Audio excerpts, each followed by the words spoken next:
A humanidade parece perdida. Vivemos em um mundo dividido por tantas filosofias e religiões. Mas a nossa viagem ao fim do mundo apenas começou. Muitas verdades misteriosas já foram esclarecidas, mas ainda nos falta desvendar muitas outras verdades. Ainda temos um longo caminho a percorrer.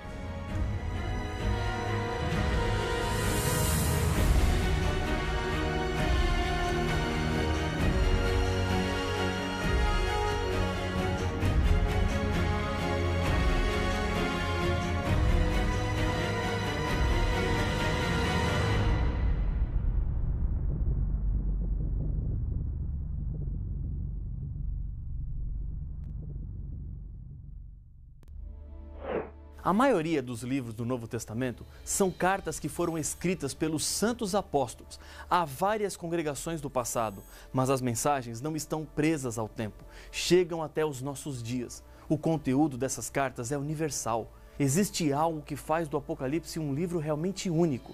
É a revelação de Jesus Cristo, expressa em cartas enviadas para 7 igrejas, situadas na Ásia, com instruções a elas, bem como mensagens proféticas aplicadas a 7 períodos específicos da história da igreja cristã.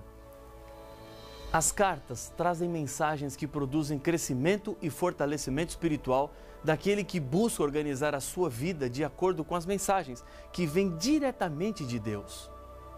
Foram 7 igrejas que receberam as cartas de Deus: Éfeso, Esmirna, Pérgamo, Tiatira, Sardes, Filadélfia e Laodiceia. Existem pontos em comum em cada uma dessas cartas. Elas foram escritas para o anjo ou mensageiro de cada igreja. Em cada carta, Jesus apresenta-se com uma identificação especial adequada às necessidades deste período da igreja.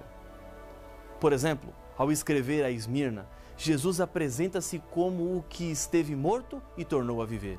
Em cada carta, há um elogio que reflete as virtudes da igreja, com exceção à carta de Laodiceia. Há uma reprovação, destinada a ajudar a crescer em áreas perigosas e problemáticas da igreja, com exceção às cartas para Esmirna e Filadélfia. Também aparecem nas cartas um conselho e uma promessa de Deus. 3 declarações aparecem nas mensagens a cada igreja e têm muita relevância e importância para os cristãos de todas as eras. Primeiro, conheço as tuas obras, conforme encontramos em Apocalipse capítulo 2, versos 2, 9, 13, 19, capítulo 3, verso 1, 8 e 15. Segundo, a expressão ao vencedor aparece em Apocalipse capítulo 2, versos 7, 11, 17 e 26, e no capítulo 3, nos versos 5, 12 e 21. Terceira expressão: quem tem ouvidos, ouça o que o Espírito diz às igrejas. Aparece em Apocalipse capítulo 2, versos 7, 11, 17, 29 e no capítulo 3, nos versos 6, 13 e 22. Dessas 3 declarações, surgem nitidamente 3 mensagens de Deus para todas as pessoas, em todos os tempos e em todas as épocas. 1. Deus me conhece totalmente e não posso enganá-lo. No Salmo 139, escrito por Davi, nos 3 primeiros versos, ele diz: Senhor, tu me sondas e me conheces. Sabes quando me sento e quando me levanto. De longe percebes os meus pensamentos. Sabe muito bem quando trabalho e quando descanso. Todos os meus caminhos são bem conhecidos por ti. Deus se importa com você. Tudo que está relacionado com a sua vida, Deus conhece. Ele sabe a sua dor e está sofrendo ao seu lado e lhe diz: não desanime, jamais. E daí surge a segunda mensagem de Deus nas cartas, e que também nos fala: quando Deus diz ao vencedor, Ele está dizendo que quer fazer de você um vencedor. Deus não te criou para ser um derrotado ou um fracassado. Em Filipenses capítulo 4, verso 13, a Bíblia nos diz que tudo posso naquele que me fortalece. A maior vitória que um ser humano pode alcançar é receber das mãos de Deus a vida eterna. E Deus quer lhe dar a vida eterna. Levante a sua cabeça. Se os problemas parecerem muito grandes, lembre-se sempre que Deus está contigo. Ele tem uma solução, mas saiba de uma coisa: a solução de Deus nem sempre é aquela que você queria, mas é sempre a melhor solução. Diz o Salmo capítulo 30, verso 5, ao anoitecer, pode vir o choro, mas a alegria vem pela manhã. 3. Para isso, devo sempre obedecer à voz do Espírito Santo de Deus. Ele não nos abandonou neste mundo sem nos mostrar claramente quais devem ser as nossas escolhas e decisões. Ele continua cuidando de tudo. As 7 igrejas que recebem as cartas formam a primeira série de 7 do livro do Apocalipse. As outras séries são os 7 selos, as 7 trombetas, as 7 pragas, as 7 bem-aventuranças. A repetição do número 7 nos sugere que ele representa um número simbólico no contexto da profecia. Mesmo porque essa região para onde as cartas foram enviadas tinha mais de 7 igrejas. Foram escolhidas apenas 7, devido às características, como símbolos proféticos, marcando também 7 períodos proféticos da história da igreja cristã. Uma das igrejas que estava nessa região era a de Herápolis, que é mencionada por Paulo em Colossenses capítulo 4, verso 13, que encontrava-se entre Filadélfia e Laodiceia. Ela não foi escolhida para receber uma das cartas do Apocalipse, pois as suas características não serviriam para simbolizar um período no qual a Igreja de Deus passaria aqui na Terra. Jesus deixa bem claro a João que as revelações do Apocalipse estão direcionadas também para o futuro. Veja Apocalipse capítulo 1, verso 19. Escreve, pois, as coisas que viste, e as que são, e as que hão de acontecer depois destas. As revelações do Apocalipse chegam até a segunda vinda de Jesus Cristo à Terra. A volta é o grande clímax da história deste mundo e também representa o fim do mal e o começo de uma vida eterna e perfeita. Os 7 períodos históricos, no qual as 7 igrejas representam, terminam também com a volta de Jesus, a nossa maior esperança. A primeira igreja é a de Éfeso. Jesus a elogia em Apocalipse capítulo 2, verso 2, por causa do trabalho árduo e da perseverança. Ao mesmo tempo em que essa igreja não tolerava homens maus, colocando à prova os que diziam ser apóstolos, mas não eram. Em vários textos do Novo Testamento, encontramos a luta dos cristãos na formação da igreja para impedir que entrasse doutrinas falsas. A Bíblia é a nossa única e segura regra de fé e de vida. Tudo o que a igreja deve ensinar está contido nesse livro. Não são as opiniões de homens ou mulheres que importam quando estamos falando da verdade de Deus para este mundo. Infelizmente hoje, há muitas opiniões pessoais que estão se tornando verdades divinas na boca de muitos pregadores. Pessoas são enganadas em sua religiosidade. Preste atenção no que eu estou lhe dizendo. Estude a Bíblia. Procure saber através do texto sagrado qual é o verdadeiro caminho. Tudo o que lhes tenho falado nesses estudos está baseado no que Deus nos deixou revelado. A igreja de Éfeso não permitiu que a mentira se misturasse com a verdade. Assim deve ser a nossa posição. A reprovação diz que a igreja havia abandonado o seu primeiro amor. Algumas coisas que eles estavam fazendo não eram do agrado de Deus, e eles deveriam se arrepender daquelas coisas e abandonarem a prática. A igreja de Éfeso representa a época dos apóstolos, durante o primeiro século da era cristã. Foi um tempo de intenso crescimento do cristianismo. Nesta época, os cristãos chegaram a ser mais ou menos 6 milhões de pessoas. Era um período de pureza, fidelidade na doutrina e no estudo da Bíblia.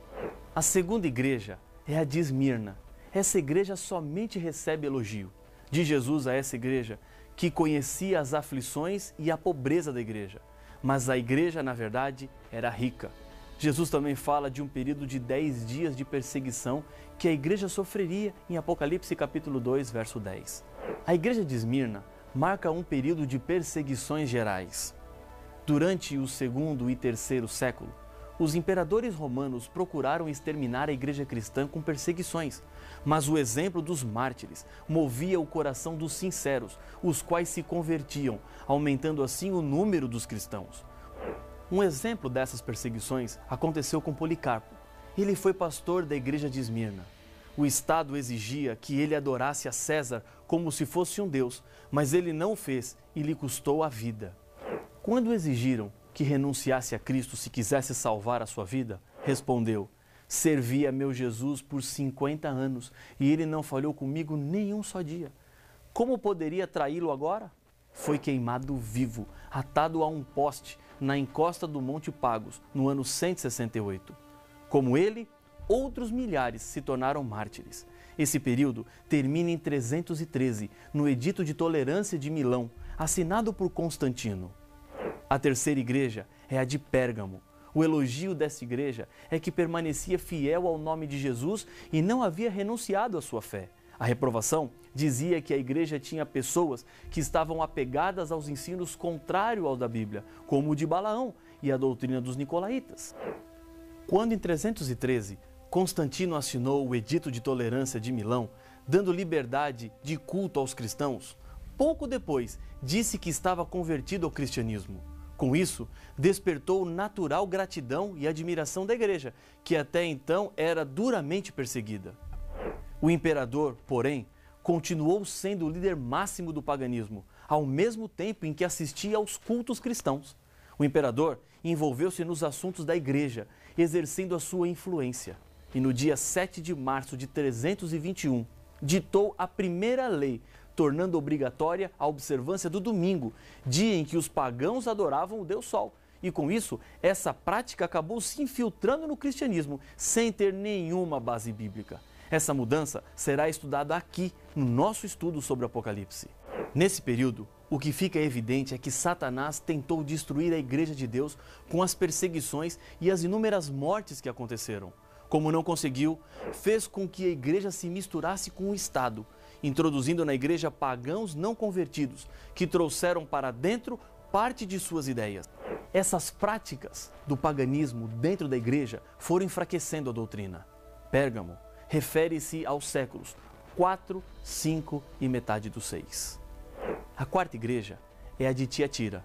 O elogio que recebe é por causa do amor, da fé e do serviço e a perseverança. A igreja é reprovada porque dentro dela estava sendo tolerada Jezabel, que se dizia profetisa e que estava levando os membros da igreja para a imoralidade sexual e a comerem alimentos que foram usados no sacrifício a ídolos. No passado, Jezabel, que era filha de um rei sidônio, adorador de um deus chamado Baal, que viveu na época do profeta Elias, ela introduziu no meio do povo de Deus a corrupção religiosa e o abandono das verdades divinas. A mesma tragédia estava se repetindo agora na igreja de Tiatira, e Deus adverte contra os perigos que a igreja estava correndo por permitir que essas doutrinas falsas entrassem no dia a dia dos membros e das famílias cristãs da cidade.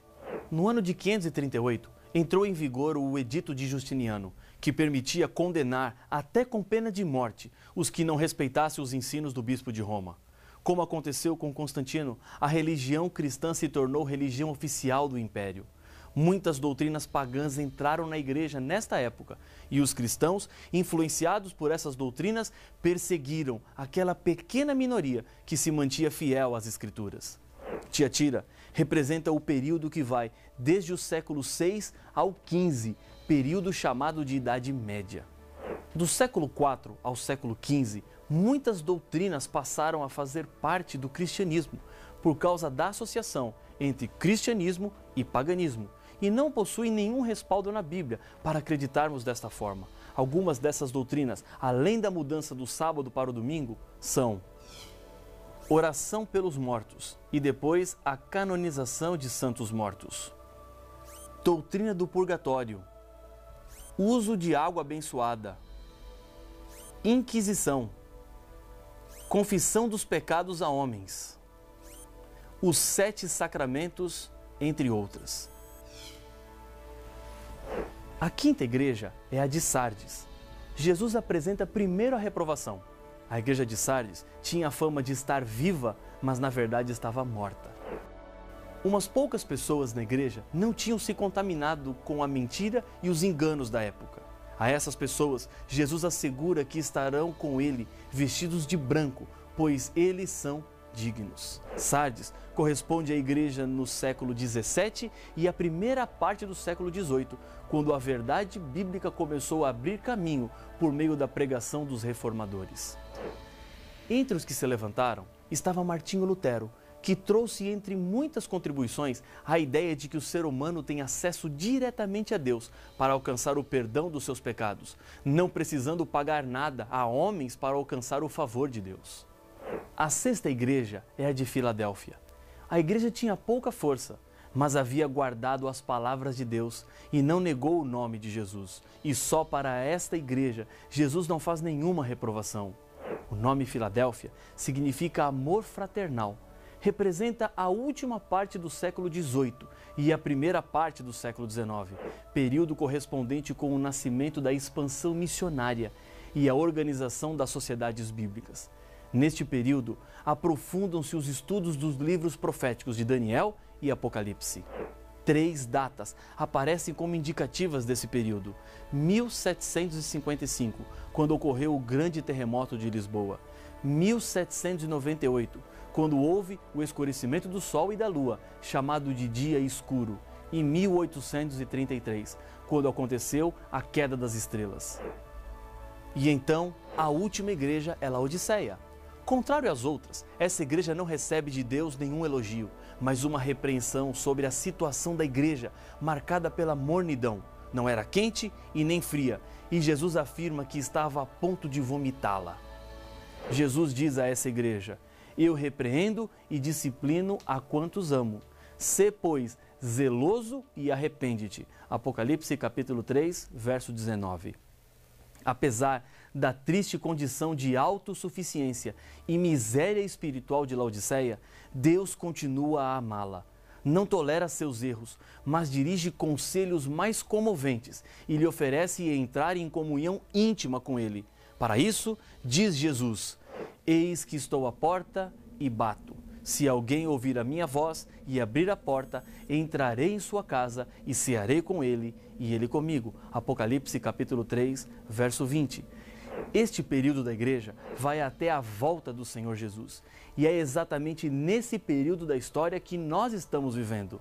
Os conselhos dados às 7 igrejas nos mostram que já estamos às portas do grande encontro com Jesus Cristo. Ele vai voltar e o que Ele mais quer neste momento é que você abra a porta do seu coração, pois se Ele ficar de fora, não existe como você se salvar. Ele está batendo a porta do seu coração. Abra para Jesus entrar. Ele quer transformar a sua vida. Ele quer lhe ajudar nos seus problemas, dar forças e sabedoria para escolher aquilo que é certo. Essa deve ser a sua decisão. Para confirmá-la, eu convido você a orar comigo. Senhor, neste momento eu sei que bates a porta de muitos corações. Continue insistindo. Entre nessas vidas, faça morada, mude o nosso ser. Por isso eu entrego esta pessoa, este teu filho, esta tua filha que ora comigo neste momento. Em nome de Jesus. Amém.